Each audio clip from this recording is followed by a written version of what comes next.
And welcome in. My name is Quentin Crisco. I'm joined by Ron Luce here. We are here to talk offensive line, the Chicago Bears offensive line in this O-line film room. We're going to go through some all-22 from this past game against the Indianapolis Colts and just break it down, see kind of what we liked, what we didn't like, and get a feel for it. Now, I broke some of this stuff up into concepts. So the first concepts here that we wanted to go through, was the goal line sequence, the infamous goal line sequence. I think we all know what we're talking about there. The 5 plays where it was just like stuff. Infamous indeed. Yeah. So going through this was the first play within it here, and let's see what they do. So just looks like, what do you say that is, Ron? Inside zone? Yeah, that's just very easy inside zone. You can quickly tell just based on how they're working the field.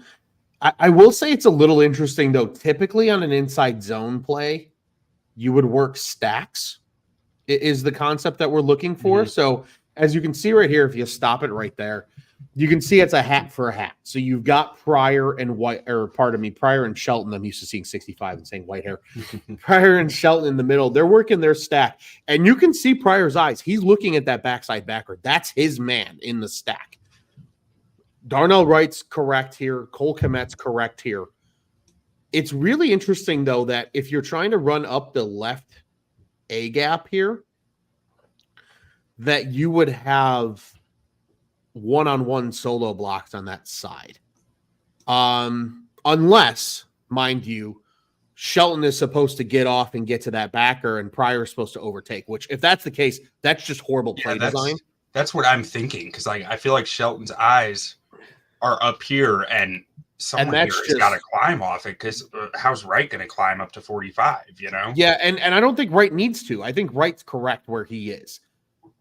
And that's why I'm confused here. So typically in an inside zone, what you would see is somebody is let go. And I think the best way probably to run this play would have been motioning Kmet into almost like a wingback type set and having him crack on that linebacker that Shelton's working. That way they can just work the double team and move at the point of attack, because that's the biggest key at inside zone. You need to move at the point of attack. If you get to the backers, great. If you don't, move at the point of attack, get your 4 or 5 yards and keep it moving. If they get 4 yards on this play, it's a touchdown.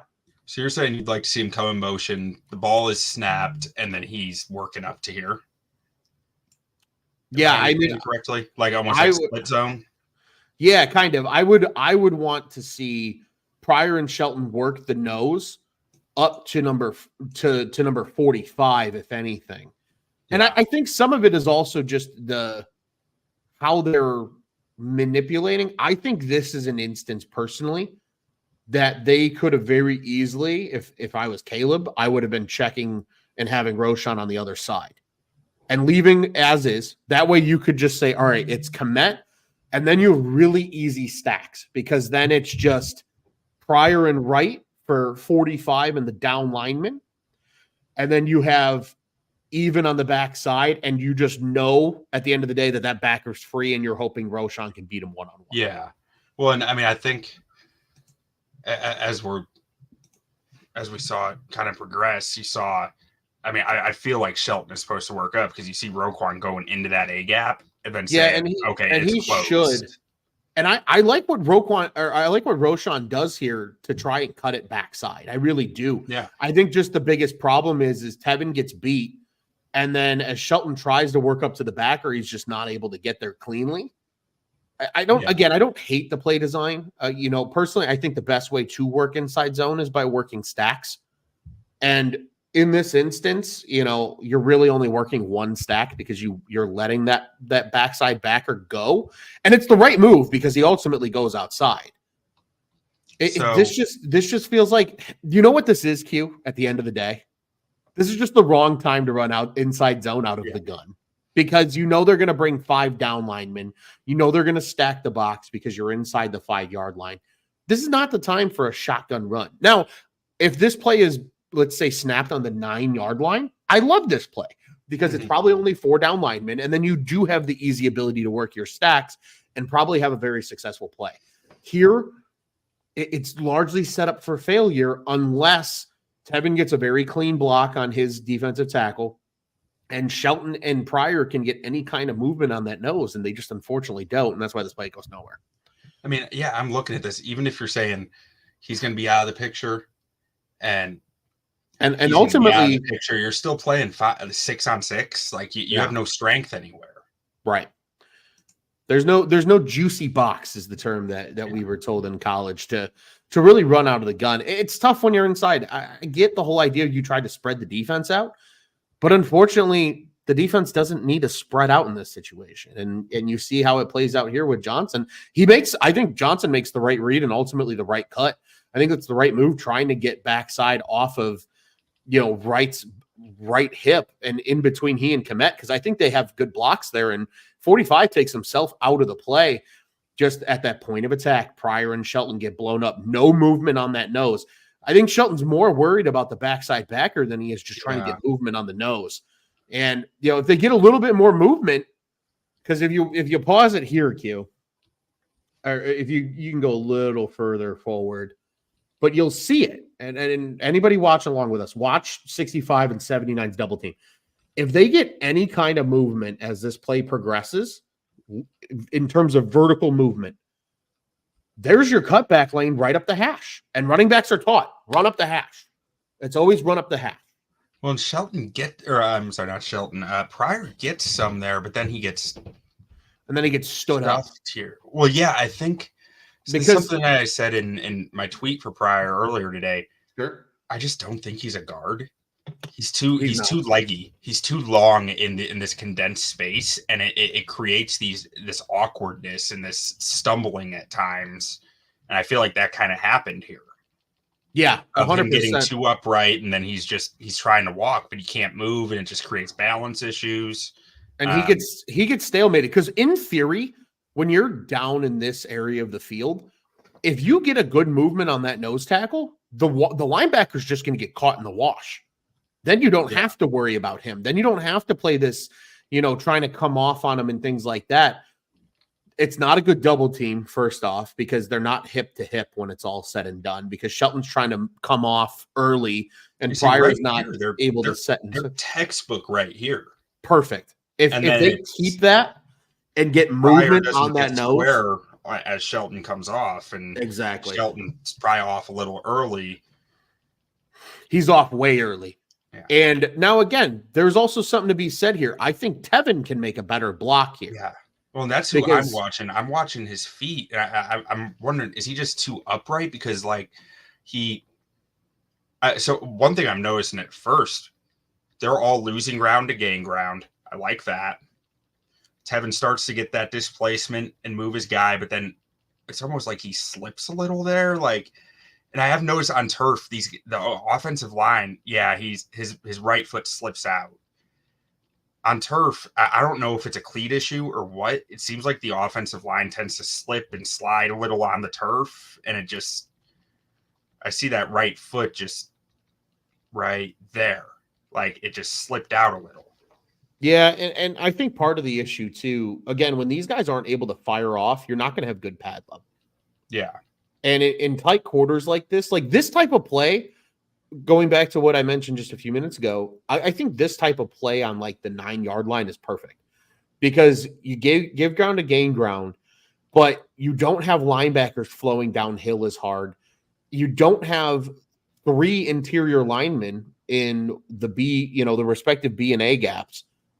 Then this play probably works, truly. I think the schematics of it is fine, even with this level of blocking.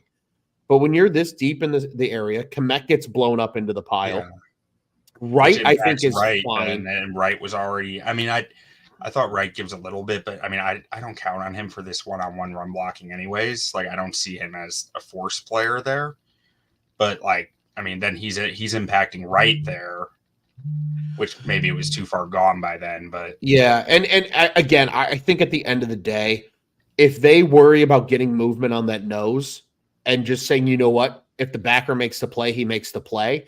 I would rather go to my O-line coach in film the next day when they say, "Hey, why are you not coming off on 44?" Coach, I'm more worried about moving the nose because I know Roschon's coming off our back hip on that double team. That's where I want to get it. If they get maybe 2.5 yards of movement on the nose tackle, Roschon probably scores on that play. But because they don't, and it's a big pile of shit in the middle of the field, that's what you end up getting. And you could see it right here. If they get movement on that nose, even 2 yards off, that backer gets caught in the wash. And then Roschon can just run off of Wright's hip right up the hash for a touchdown. Instead, because they're more worried about getting off on that backer and not getting that movement at the point of attack, you get this big pile of crap in the middle of the field. Yeah. Okay, so that's the first play. It's all downhill from here. It's all worse. That. So next one, we get the Wildcat formation here, which is an interesting take. You have another five man down line of scrimmage, another 3 guys in the box, so just stuffed up the middle. And what is that, duo? It looks like duo to me. Yeah, it looks like just classic up the middle. Good, real good double team from Jones halfback dive, however you want. Yeah, just classic. Because you are climbing there, but like you have such a stuffed box, you need to. I mean, right. This was one of my favorite reps from Jenkins and Braxton. Yeah. Like they crushed that guy. But, that's a textbook double team from those two. I think Pryor can come more in on Shelton here on his double team as well. I think there's just too much space. And I agree with you, Q. I think Pryor's just too big to be playing guard. Oh, yeah. Pryor. Because he's way too high. There. There's no movement. And then Darnell Wright, he just gets laid off the ball here. Just the classic ole. Yeah. You know, the old matador. With the swim move, one of Wright's worst reps of the day. And you can make Q. I honestly would make the argument if Wright even gets a fraction of a piece of him, I think Herbert's got enough to give himself a chance to score on this play because I think everybody else is decent as long as Carter can hold his block. Yeah, that's a Shane bullshit thing. I don't know why we're asking a 5'9" receiver to block a linebacker on the line of scrimmage, but that's neither here nor there. Yeah. And I just kind of want to iterate.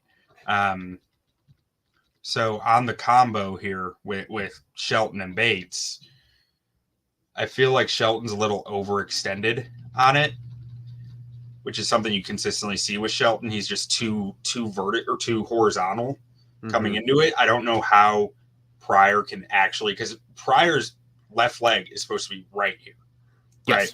Butted up right up against it, front of the knee to the back of the knee. And I don't know how he can really do that when he's that horizontal, which I'm not sure if that's why it didn't happen. It doesn't really look like that's why it didn't happen. It looks like Pryor was just lunging into it and saying, I'm big, I can figure it out. But I think that goes a long way towards building that structural strength to be able to push the guy out the hole. Yeah, the way we were coached in college was if you had a one technique like that, or even a true, almost true nose in this case, I mean, he's a hair shade to Shelton's right side, you know, or you know, really is head up.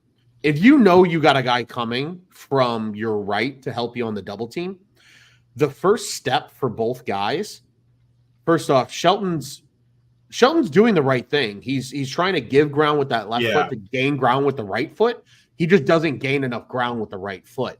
I think if he gains more ground with the right foot and gets that proper anchor in place on that right leg, and then Pryor comes through with that hard left leg as he's taught, and then the double team, I think you have a fine double team.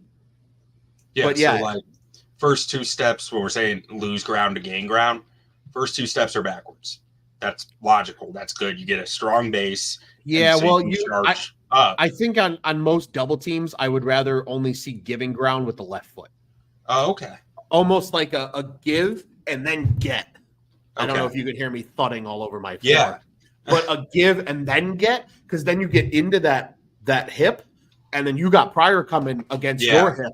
And then that's where that power drives. Yeah, from. well, and that would solve the like getting the better angle for Pryor to be able to get behind it and create that structural strength there. That makes a lot of sense. I never heard that, but that makes a lot of sense. Give ground to get ground, and that's how we were taught with double teams, because we ran what was considered the Iowa concept as linemen. Like, we didn't do the duck waddle bullshit that they teach you. We ran, like, you just run with the guy, you just fit and run, and that's how they teach it at Iowa. And on double teams, it was always, if you had to give that little left foot a little bit to come up with that right leg, especially as a center, because center, it's tougher. And then you got that other guy coming with you. You want to be able to not even fit a pancake through that space in between you. Yeah. And then just push. And again, if the linebacker's your guy, just bury into him. He's going to get caught in the wash more often than not. Yeah. Especially this far down and near the goal line. And then, so the third one here, we got another shotgun run, Juice Herbert, and little orbit motion. What are we working with? Oh, Pryor had the block. That looks fantastic right there. Because I'll tell you what, even another inside zone look? Yeah, this looks like inside zone. Because you got Pryor coming off to the backer, and I hate to say it, if Pryor doesn't get so far left, if he's more square moving up to the second level, this is a touchdown, because you'll see it as he scrapes across, right? Shelton, I think, is in a fine position. Pryor initially is in a fine position, and you'll see the hole slowly develop as this play goes. Yeah, you'll see where Khalil Herbert's looking to run this ball. It's boom. Now, if Pryor gets his helmet on that right side of the linebacker, it's a touchdown. He can't scrape across his face then. But because you want him to come off just right on that that shoulder pad, just right on that shoulder pad, because it's him being able then to scrape across him over the top that Herbert's unable to just keep going. Because look, there's the hole. Herbert sees colors, so he goes to cut. Then 51's able to make a play. If Herbert doesn't see color, Herbert's running right into Pryor's back into the end zone. Yeah, you see the little, like, because as running backs, right here would be plant and go instead of hesitation step. Right, because he sees that white helmet and that blue jersey coming from Pryor. If he doesn't see that, it's just go right up Pryor's ass. Yeah. Even if you have to run him over. Shelton's guy gets him, but I don't think he's still there if Pryor hits his block correctly.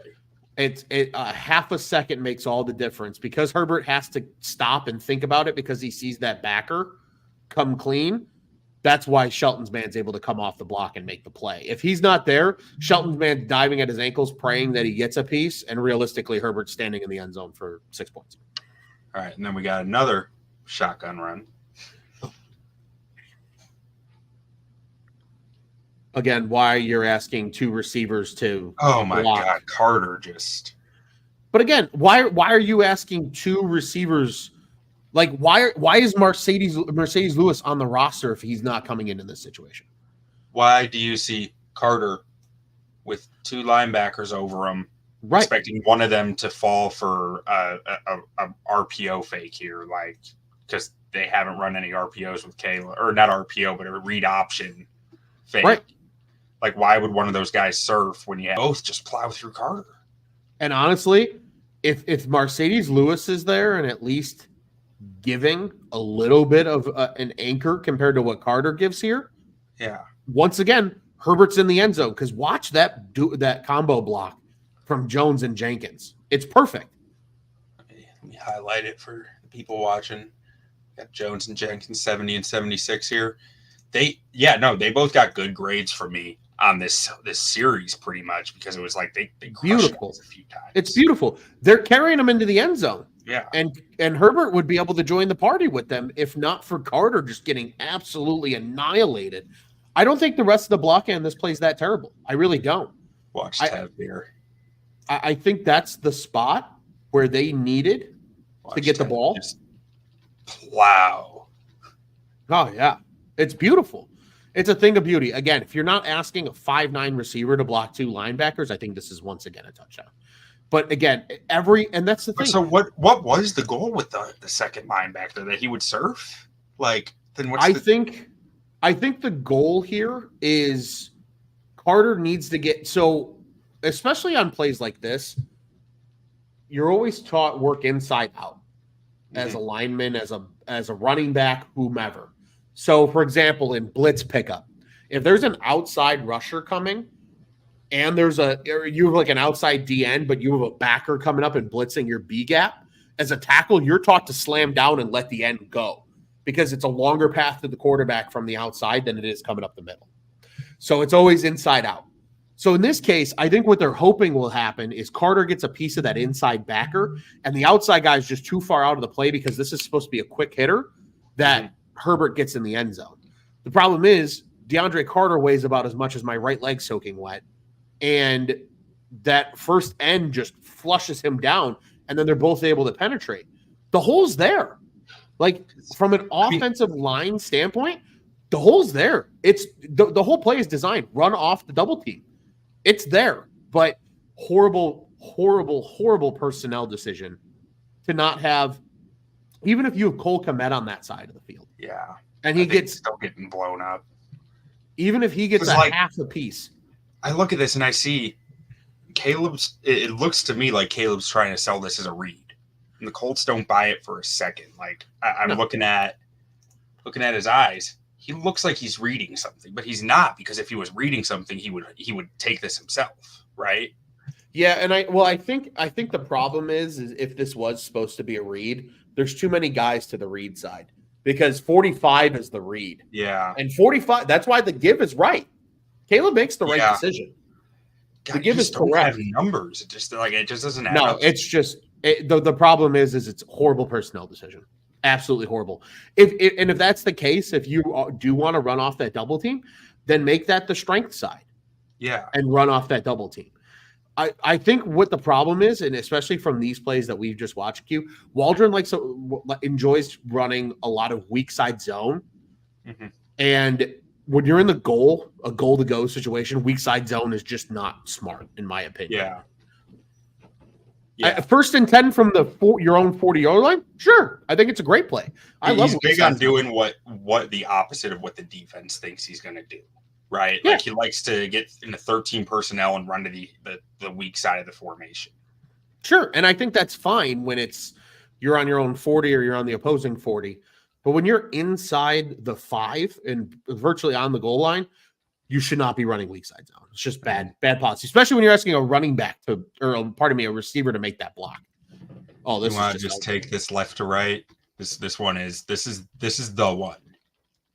This is the one that's everywhere right now. So first off, this play gives me PTSD, because I've called football games where coaches like running option inside the red zone, and I think it's the dumbest thing on the face of the earth, right? Humbly. This makes me nauseous, because you're running effectively outside zone sprint option here. So you're asking Braxton Jones to get the end. That's not happening. You're asking Tevin Jenkins. Look where Braxton first starts to step. Look where everyone else is. Like, it was silent count, I guess. So, like, I don't know, but you can't be that late on this. The end's already cutting down on it. Right. And again, on top of that,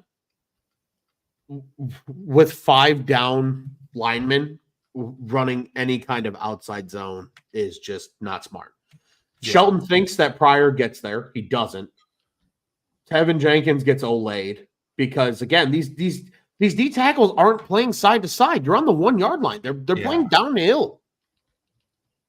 This is just that. I was listening on the radio, Q, as I was driving back from a different state.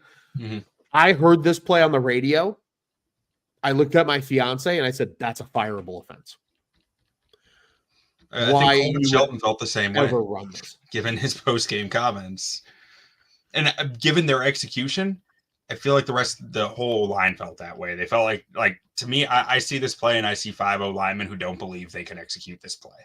No, because it's not good policy. You have 5 down linemen. You have a loaded box. Why are you going to try and run outside zone against a loaded box? Well, and I think you put it perfectly when you said these linemen are getting downhill and the Bears are trying to run vertical. What's the easiest way to fall down? Try to move horizontal and vertical at the same time. Yeah. That's what it looks like is happening here to me. They're like, we got to get horizontal. Oh, but they're like Shelton, especially. It's like, I had to get out here. I had to get out here. Oh, no, he's on the other side of me. I need to get there. I can't. You know what? Honestly, if you want to get really crazy with it, if you're Shane Waldron, you know what I do if I'm Shane Waldron in the future? I run this exact same play again, except instead of Caleb actually pitching the ball, he's faking the pitch and he's booting, and there's Cole Kmet on the backside on a flare. Yeah, which truly, there might have been some of that at the end of the game when Cole Kmet came wide open in the end zone. Yeah. And I'd have to go back and look at it again, but like there might have been a little bit of that. Everybody is on his ass immediately. Again, they're flying downhill. They're being aggressive. Like you've seen that on every single one of these plays. I'm a firm believer, at least personally. I think being as an OC, I think you're best off in the box when calling plays because you can see everything. Yeah. Like you would have seen that the first two plays, they are firing downhill. On third down, I'm either going power or I'm calling some kind of play action with one or two guys on a route concept as a quick throw. I just want to point out that my guy Darnell Wright was the only offensive lineman to get a positive grade on this play because he did his job, even though he was on the ground. Did. Yeah, but he cut on the backside. That's what he's supposed to do. He's supposed to cut on the backside. That's exactly how you're taught in an outside zone. Now, unfortunately, the college level, they've actually changed the rule that you can't cut on the backside anymore. Oh, that's right. I forgot about that. Which I think is dumb. But yeah, that's exactly how you're taught. If you're the backside tackle on outside zone in any capacity, you're just chopping that man down. Get him on the ground. Now, let's see. I believe this is the fumble. This was the other one that I wanted to make sure we highlighted. So really here, we're keying in on Mercedes Lewis and Cole Kmet against 97 here.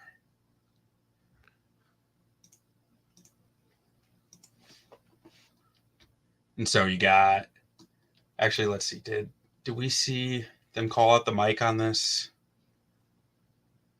to think through the protection? No, we don't see it, but we can get an idea. So we already know we have these two here. So you've got three guys here to be accounted for in theory. Let me bring this over a little bit so we can see the other side of the line too. Okay, so we got a pretty stacked up box here. Yeah, this is effectively a 44 look. So how would the protection go with this starting? Where would you start? The center? So it depends. Typically, it depends on what the strength of the formation is and who you're identifying as the lock. So there's two aspects to the pass protection. It's usually the lock and the slide. In this case, personally, because of the tight end help, and it looks like we're getting pass pro. Oh, okay, we got play action. So that makes everything different, right? Because you're asking these guys then to fire out and make it look like run. Like you have to sell that it looks like run. So good double teams all the way around. I think they sold it perfectly. Wright's getting out there to jump set his end, who's more concerned about giving a shoulder to Ruel Madunze anyway. And then you've got perfect on the stacks with your guard tackle. I want to note Shelton, Pryor. It looks like they have essentially like almost, I guess I want to call it a two-way go because I don't know the right terminology, but they're both in here. He's out to here and he's out to here with their eyes. So it's like whoever's coming, they need to be ready to either step in or step out, but they don't know which is going to be which. Yeah, usually on these plays, what you be taught is fire off and make it look like run, but keep your eyes on the backers. That way, if somebody comes, the communication can be had. You, me. Taking that blitzing linebacker potentially. Now, again, these guys flow with the run action, so nobody comes. So And it looks like we got the same thing with Brax and Tev, where Brax's eyes are here, Same thing. or Tev's eyes are there, Brax's eyes are there. Just keeping an eye on a guy coming your gap, which is good. That's good policy. Yeah. And then so far, nothing wrong with this play. No. And also, we want to watch Mercedes. Anyone who's looked this up on Twitter or anything already has an idea of what went wrong here. But we want to watch Mercedes Lewis on this, which is it's uncharacteristic.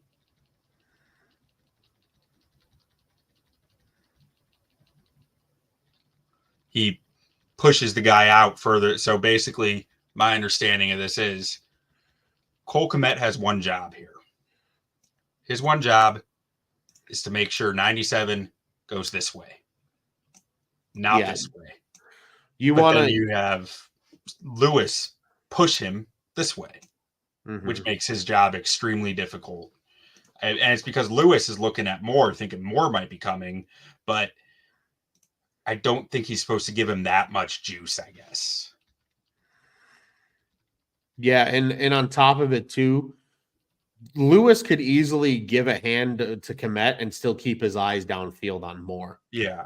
And he's so preoccupied with Moore.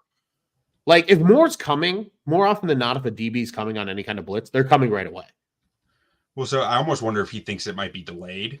Like, if you look, he gives the help, looks over, and Moore takes a step. Which I don't know. Maybe that's reading too much into it. Well, because by then he's already given the push. It's not like it's oh shit, I need to get over there reaction. Well, and especially because in this case, if Moore does come, you do have guys like Braxton that can peel off. Yeah. And again, this is tough. I hate the idea of asking tight ends to pass protect because most of them are not good at it. Yeah. But yeah, and then Lewis just is a bystander. I mean, the rest of the pro is phenomenal. Yeah. Yeah. And that's so much of the issue right now. I feel like they're doing a lot of reps really well, except for one guy. Or so, like it's usually one guy and it busts the whole thing. Yep. Yeah, and I think in this case, if you're Lewis, and this is a 20-year veteran, I mean, if you see Moore's not coming, I'm just sprinting backwards, knowing that the DN's trying to get the edge on Kmet and try and just chip him on his way through. You give him another second and a half. Like if Lewis is on because right about here, there's no chance for a stop inside move. It's right. He's gone. And if you're Lewis, if you just get on your horse there, and even if you give a piece cut off, like you start coming right here, you can cut it off. Because then Caleb's got plenty of space to step up in the pocket. Which is easy to say. I want to stress this. It's easy to say when you got the laser pointer. Sure. But like everything's easier in hindsight. What I'm seeing. Right. And yeah, he just gets beat. I mean, and you even see Caleb. I mean, Caleb's going to throw the ball. Mm-hmm. He got to his read. If you let's see, zoom out a little. If you want to get into the read a little bit, he's waiting for 45 to clear the zone so he can hit Odunze there, number 15 at the bottom of the screen. Like you see, 45 is in the window, in the window, in the window, out of the window. Yeah. I mean, it's the right throw. Like, he's going to hit Rome. I mean, it's delayed. Like, we're talking 3.6 seconds into the drop, but it's play action. It's a play action, like 7-step drop. Like, you're going to be a little longer than 3 seconds on that. 100%. 100%. Especially with that route concept. Like, it just broke right there.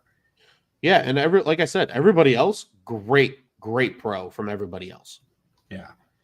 And then so from there, I think I had some inside zone runs. I'm just going to let these run, or duo runs to start off with, and let me zoom that back in. And you can let me know if there's anything you want to stop and point out a little bit on. Disgusting double team from, is this Tev and Shelton? Yeah. Horrendous. Absolutely heinous. Shelton gets no movement. Jenkins starts running around the block. Gross. Absolutely gross. Yeah, I mean, I've been a Shelton defender to this point, but like I'm just starting to question. I'm just not sure. I don't know if he cut weight or something. He's listed at 285 on the Bears website. Last year's over 300.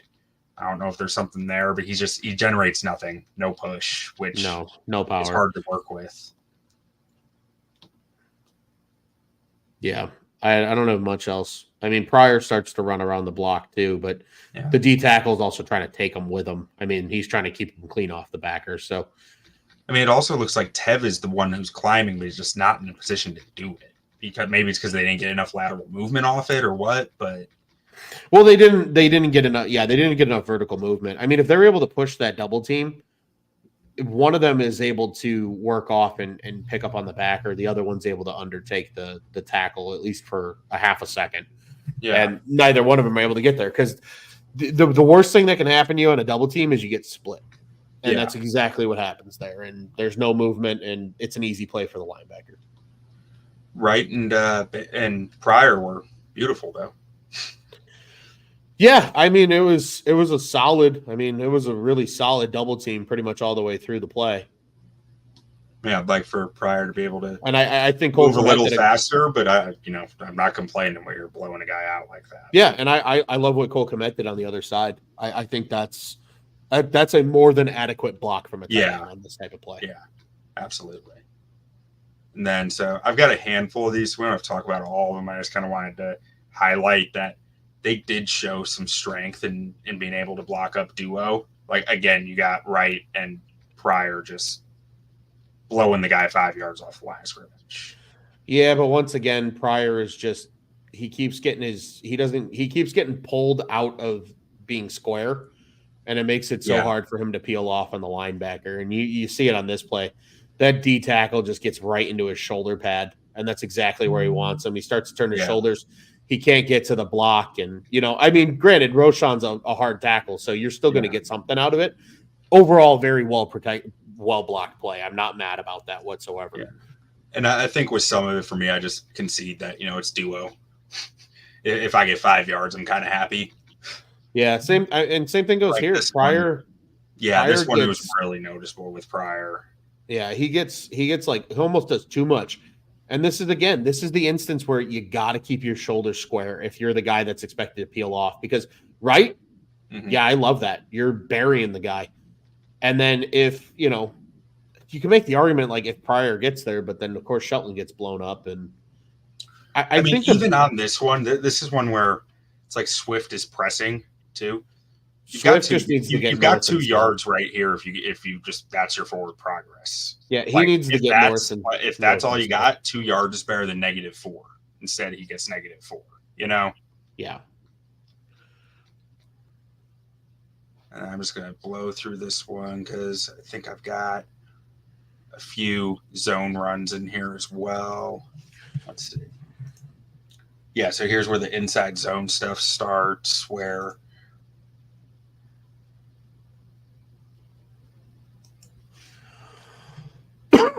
the zone, so like the duo stuff, I felt like they were manageable. It wasn't all perfect, like you said, with Pryor's shoulders especially, and I think he's a tackle. I just do. He is. He's absolutely a tackle. But the zone runs were really the stuff where it just got ugly. Like especially with Pryor right there, and well, here's the issue. I don't think that's Pryor's man. And I think that's part of the problem on this play. And I think this play is just, I don't think it's correctly blocked, if I'm being completely honest. The thing that I keep getting to is like, if that's not Pryor's man, why is Tev sizing up 44? And where the hell is Pryor supposed to go? It is, if you go back, it has to be Pryor's man because you're working the stack. So that the end is solo, which Braxton does just fine. Yeah, I don't know where the hell Pryor's running to, but that's his guy. 45 is his man. That almost looks like Pryor thinks it's going to be a more outside track than it is. Like he looks like he's cutting off. Yeah.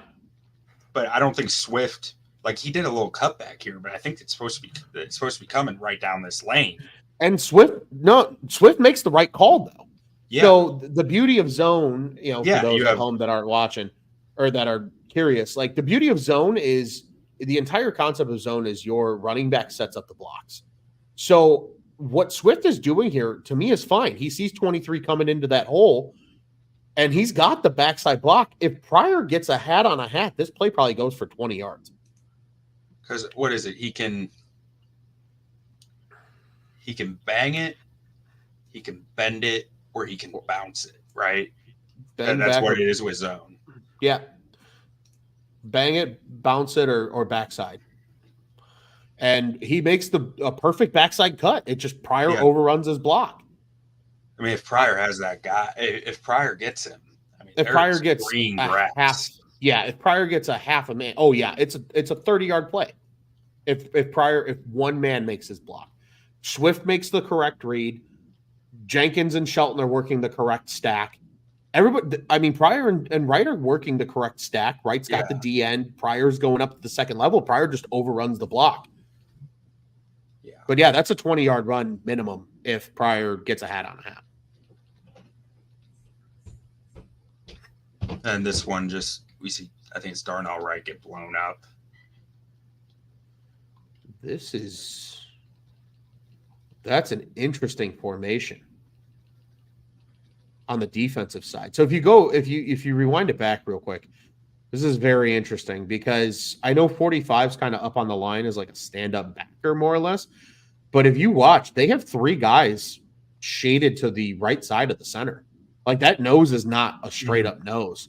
No, he's almost shaded. Yeah, not quite a 1, but he's closer to a 1. Yeah. So this is, to me, that's something that if I'm Caleb, I mean, they don't do a horrible job sifting it out. But I think if it's inside zone here, I think I would prefer Pryor going probably toward that 3 and Shelton just trying to cut off that nose. I bet you that's where, though, it's coaching is just saying you got to help Shelton, right? Like it could be based on what's been happening. Like I feel like that's a breaking point there of like you got to help Coleman.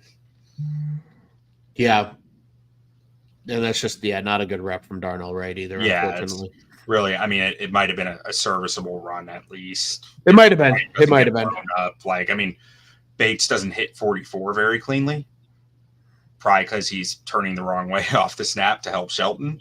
Yeah, and the shoulder square aspect that we already talked about. But I mean, I don't think that's going for a ton either way, but a little better than it did. Yeah, agreed. And then we got some outside zone reps here,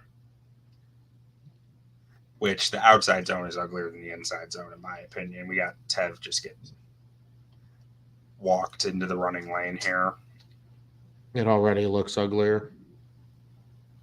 The outside stuff, like the inside stuff, I see ways that they can fix it. The outside stuff is like, I just don't know how. Like, there are solutions, but I just don't. Guys are just getting beat. Yeah, I agree. I don't have much else to say on this play other than everybody just gets beat, and I don't. I don't love Shelton getting A, blown up, and B, just not even pretending to work the 3 tech. Yeah, this is ugly. This is ugly outside zone. I think if I showed this to even like a collegiate or high school offensive line coach, they might vomit. Yeah. This is just bad. I mean, in that situation, I would like Shelton to come with Pryor, even if he ends up fading off. But like, give the guy a punch in the hip or something. Yeah, like I have issue with Shelton on this one, but I mean, Pryor also looks atrocious. He stands straight up and just. Or I guess I've been saying Tev. It's Pryor. Pryor is the real issue on this play for me, as embarrassing as Shelton's is. Yeah, Pryor is the guy who's getting bullied into the lane and tripping his running back. Yep. Yeah, 100%. And this one is Caleb has some blame here. Caleb takes a bad track to the running back. His footwork is all off. And then he has to rush back to the back, and it kind of throws the running track off. But Matt Pryor got it. Matt Pryor lays his guy once again. Got to hit.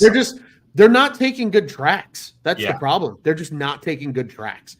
Like in this case, if I'm Pryor, everybody else takes good tracks. I think Tev's doing fine. I think Jones is fine. Shelton's even fine. But if I'm Pryor, I want him flatter. Like I want you flat working up to that guy. Mm-hmm. If he's flat, so even if he comes half a step or two down the line, the rule of thumb that we were typically thought was 2 steps and go. Yeah. If within 2 steps you make contact, run with him. If not, 2 steps and move up to the second level. Pryor just goes straight to the second level. Yeah. And because of his bad track, because he's trying to go to the second level, like that's why linemen take a longer track like that that's flatter, because you're relying on the running back to set you up. But if you take that crazy of a track, watch Tev if you want an example of the 2 steps and go. Tevin, yes, for 76, 1, 2, work to the second level. And he identifies his guy and he goes. Yeah. Pryor just goes. Yeah. Which part of it is probably just being aware of his speed too. And it's just that, to me, that a little bit comes back to like, know what your guys are capable of and coach them to do what you think they can do. You know, that looks to me like coach said, you just gotta get out there, man. Yeah. And that's just not great. Chris Morgan's concerning me. Yeah. We see Coleman Shelton get blown up here on the zone run. Just doesn't. It's not just getting blown up. He doesn't even get in position before he's blown up. Like high pad level. He gets his helmet around, but he can't swing the hips. Just high pad level too. All these guys are high. Like that's the thing about the NFL that sometimes drives me nuts. I get it. You're big and you're strong and you can get away with it a lot of times, but like you got to play with better pad level. Well, and like, how are you expecting a 280-pound center to make the? No, I'm looking at Pryor. You're asking Pryor to reach that guy, but Wright's gonna be in the way, right? Yeah, but I don't know the fix for that because it's just outside zone. Like, yeah, but outside zone doesn't have a lot of concept. Like the concept of outside zone is, hey, running back, your eyes set up your blocks. Yeah, like that's how it works. So in this case, like if Shelton's able to get a little bit more on his guy, I think there's a bit of a cutback here for Swift. Yeah, so like I guess I was just thinking the forward lane's not the cutback, but yeah, you're right. Like he's working. Like that's the thing with zone that a lot of people don't realize. The cutback is just as much of a part of zone as the front side is. And we got crack zone toss. I hate crack zone toss. It's not fun. No, it's my least favorite play in the entire playbook. I had this discussion opening football weekend. We were watching, a big group of us were watching the Eagles-Packers game in Brazil.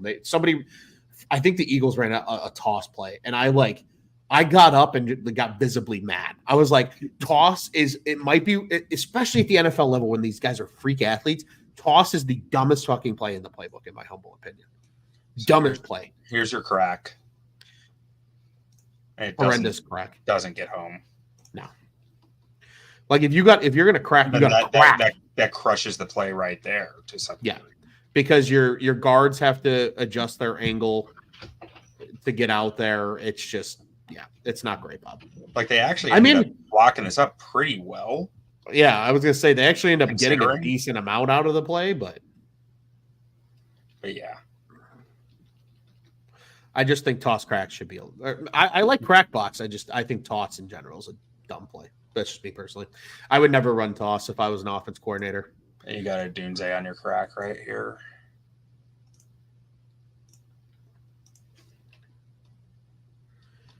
Just getting O-laid. Yeah. Again, Everett helps him out a little bit. It takes Everett off of a block that he could have hit downfield on 44. I think. Because if Odunze hits that crack effectively, then Everett's a lead blocker. I mean, I guess his track was a little further out, so he's more on 45. Like, basically, I think Swift's wider track is more available if Odunze hits that crack.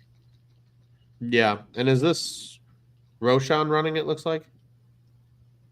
I don't think that's Swift. I thought it was Swift. Swift would never Swift on the outside stuff. Or no, that's Roshan double armband. Yeah, I was gonna say Swift would never take a linebacker on one-on-one like No. Roshan does here. Like Roshan at least is just like, hey, I'm gonna get hit. That's this is the thing that really stood out to me on this play. People tripping over themselves. No, just watch Coleman Shelton the whole way. Watch the center. Oh, it's gonna make me want to throw up. Yeah. Yep. Sure is. I mean, even that's okay. Okay. Like you're out there. You're in the way. Just don't get in the path. Don't get in the path. Don't get in the path. Oh, you made the tackle. Yeah, literally. Like that's don't get in the path. Well, and in that not fun. In that situation too, you would want Shelton, especially because he's able to run with that guy.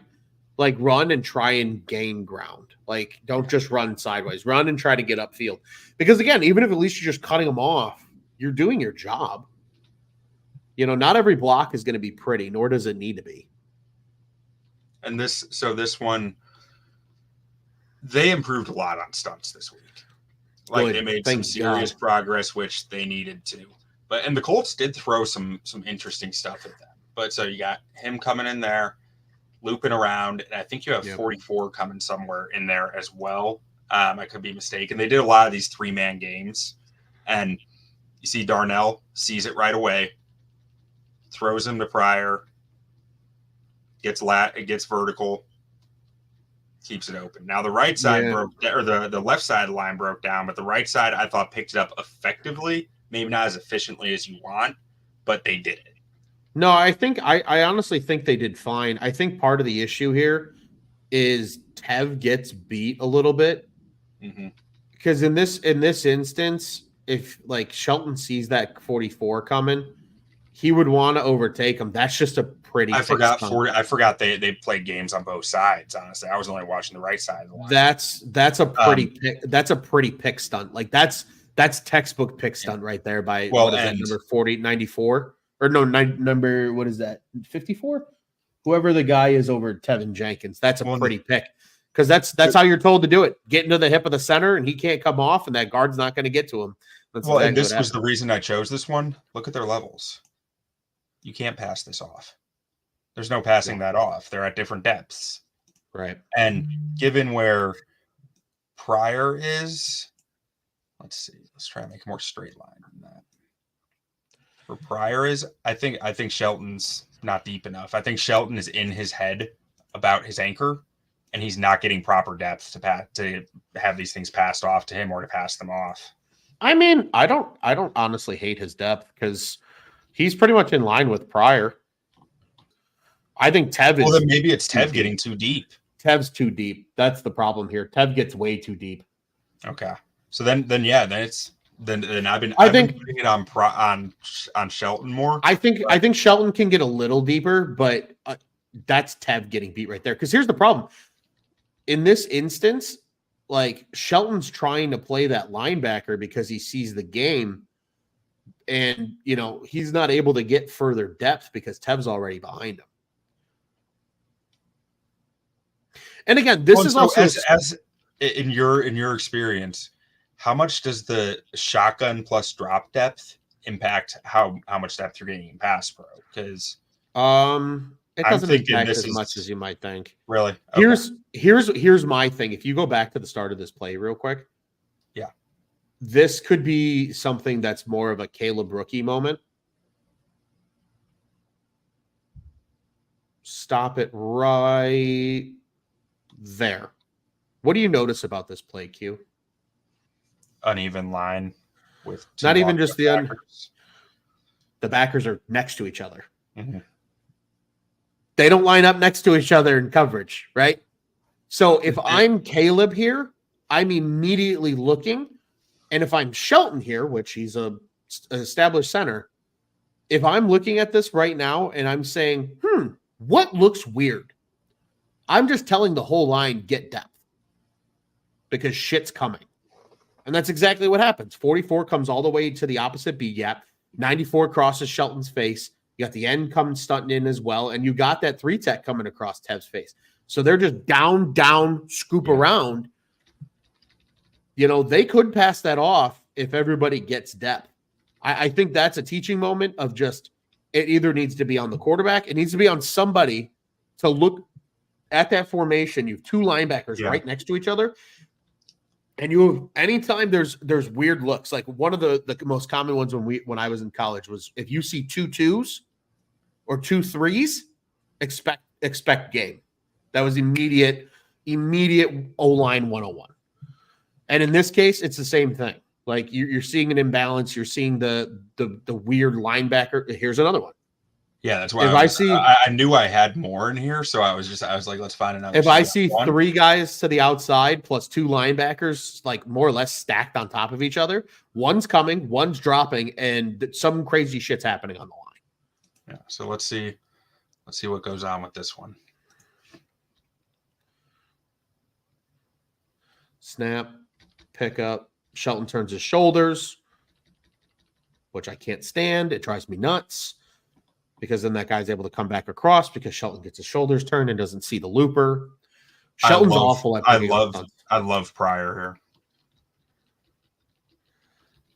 Just throws him out the club. Yeah, good punch.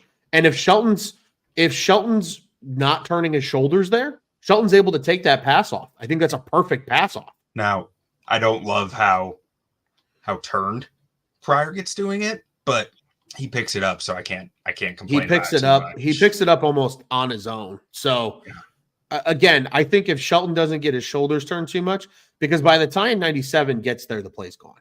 Yeah. So that's fine. Good job by Caleb getting it out in that. Agreed. Like he has 97 lunging at him. And honestly, to throw this ball, or 84, 94, whoever that is. And honestly, like overall, really good job picking up the stunt. The only thing that I would like to see more of, Shelton constantly turns his shoulders, and it drives me up a fucking wall. Yeah. Why does that happen? Like, why is it to? Let's see. So he turns his shoulders to help because he wants to go. He turns his whole body. Yeah, he wants to go help by throwing a big block. Again, I think this goes back to he's concerned about his anchor issues. Mm-hmm. When you got guys coming like that, I wonder if he lost weight for this season for some reason, because it seems like he's compensating to me. Yeah, I think he's because he did that Tennessee game was the most egregious one. He turned his shoulders to go help a guy when he should know damn well there's a looper coming back because a guy crossed your face, and he just doesn't do it. Like as a center, the center should not be the cleanup guy. That's my humble opinion. Like. If you want to go off and you want to earhole somebody as an offensive lineman and pass pro, you're probably a guard because the center needs to keep his head up and be able to clean shit up coming up the middle. It's usually the guards that are uncovered that can be the guys that can go and throw the big blocks. This one, I knew we were going to be ragging on Shelton a lot, so I needed to throw him some flowers too, because on this one, the Colts are coming for him. 90 latches onto him. 44 flies right over the top of him. And this touchdown doesn't happen if Coleman Shelton doesn't recognize it. It's not incredible, but I had to give him some flowers for it because he recognized it and did it enough for Caleb to get the throw off. Yeah, it's good recognition. Again, I think this is an instance where if I'm Pryor and the whole formation is sliding left like that, he needs to come faster. Yeah. And he just doesn't. And I think Shelton gets to the linebacker cleaner if he's able to come harder. He's just not able to because Pryor doesn't get his head over. I believe, let's see. 90 latches his fist inside Shelton's shoulder pads. Oh, sure. Like, and there's only so much you're going to be able to do there. They're told to do that. Like defensive linemen hold just as much as offensive linemen do. So anybody that tells me D linemen don't hold is a lying sack of shit. But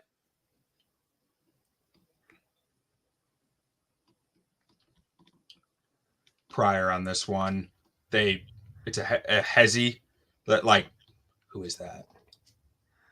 95, I think. 95 gives him a hesitation, like it's a stunt. And then he thinks he's passing off, and it's not a stunt. And just free run. That was my read on it, at least. Let's see here. Oh, boy. Yeah, and again, here's the thing. Stop it right there. You got 2 threes. You should know it's a stunt. Mm-hmm. Defenses are not good at hiding stunts. They never have been. They never will be. Because if they stunted, it wasn't even a stunt, though. Well, it kind of again. I think with anytime you have 2 threes, you have to just expect something weird. Yeah. And in this case, right? I mean, I don't think it's the wrong pass pro by any means, because you're just saying, okay, we're locked on this side. That's the strength of the formation. So that's typically where the lock is. So Darnell Wright's locked on 55. Pryor's locked on the D tackle. And Shelton starts the slide, and you got Jenkins as the free man. I think the left side's pro is great. Yeah. Pryor just flat out gets beat. There's no other way to put it. Okay, so do you think he's trying to pass off here? Because that's what I thought. He got beat with the hands for sure, but then it looks to me like he thinks he's passing him. Yeah, I don't know if he's thinking it was a stunt. Maybe this was the case where he sees 2 threes and he thinks it's a stunt, and he thinks he needs to pass somebody off. When in reality, I mean, 55's coming in, but they're not doing anything special. He just gets beat. I think he just misreads the play. He just needs to stay on that guy longer. So 0, 1, 2I. Yep. 2, 3. Yep. 2, 3. And then same over on this side. So that's the 3. So 2-3 techniques. It's the alignment. Tests. Yep. Yeah. Usually 2 threes means something's coming or something's weird. In this case, though, if you're the lock side, though, you're 2 for 2, so you can't get beat. And I mean, Pryor, like. Well, and right here, this is what I talked about last week when it got announced Pryor was starting. It's like, he's big, he's strong, he'll stun you. But these hands are slow. Yeah. Looks like it says slew, but they're slow. Slew. Like, no, and see, I mean, a quick hand fires, and that's what I'm a little worried about with Kobe Turner and Braden Fisk. Sure. That I think they're going to have some opportunities against him because they're going to have some moments like that, which this was the only one this game that I really noticed, but yeah, that's just bad. That's just not good pass pro. Everybody else looked great. This will be the last one. Let's see. Or actually, let me go to another one because this one, the ball was out so quick. Let's see. I had this play in here at the end. I don't remember what it is, but I had it in here for a reason. So I'm just gonna play. Well, and this one's weird initially too, because you got 2 5s as your interior guys. Like if I'm the interior lineman, it's just I'm retreating and getting depth immediately. Head up on the tackle is a 5 technique. And then you got 2 wide 9s as your 2 D ends. Yeah. So 7 would be a head up on a tight end for anybody curious. A 9 is outside of a tight end.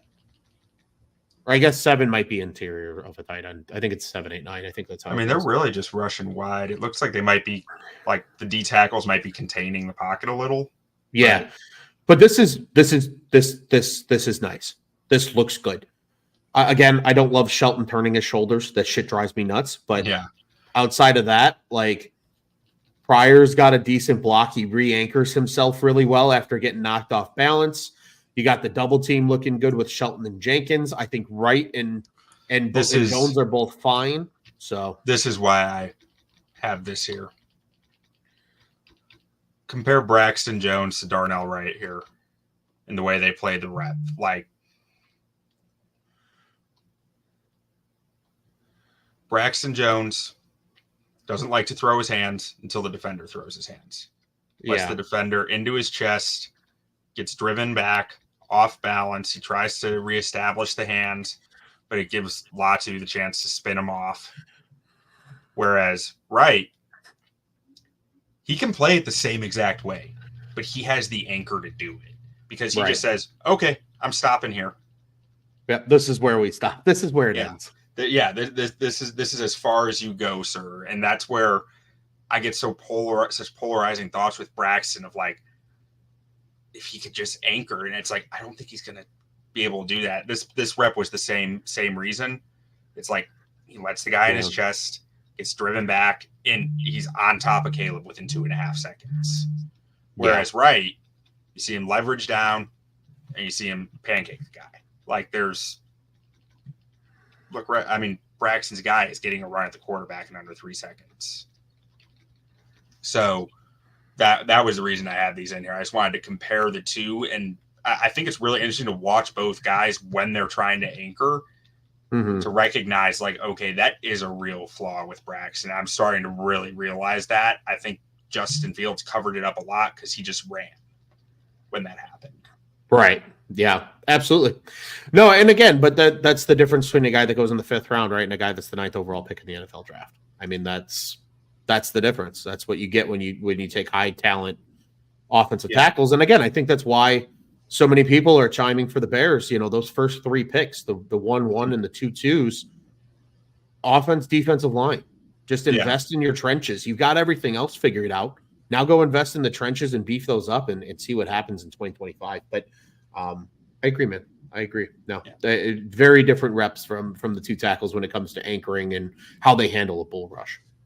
But that wraps it up for us. I don't know if these will all be this long. I think we got a little into it here, but we will be trying to do these as regularly as we can to get through O-line talk. I want to learn more about it from Ron. I think everyone deserves to understand O-line a little better because I think the discourse around it gets too, he sucks. This guy sucks. He just sucks. We need someone who's good. And then you get someone who you think might be good and it's back to, well, he sucks. And there needs to be more explanation around it in my mind. So we're going to try to do these regularly. If there's anything specifically you guys want to see, let us know on Twitter, in the YouTube comments here. Make sure to like, subscribe if you like this. And we appreciate you guys watching. Ron, what do you say we do a good old bear down? Bear down, baby. Bear down.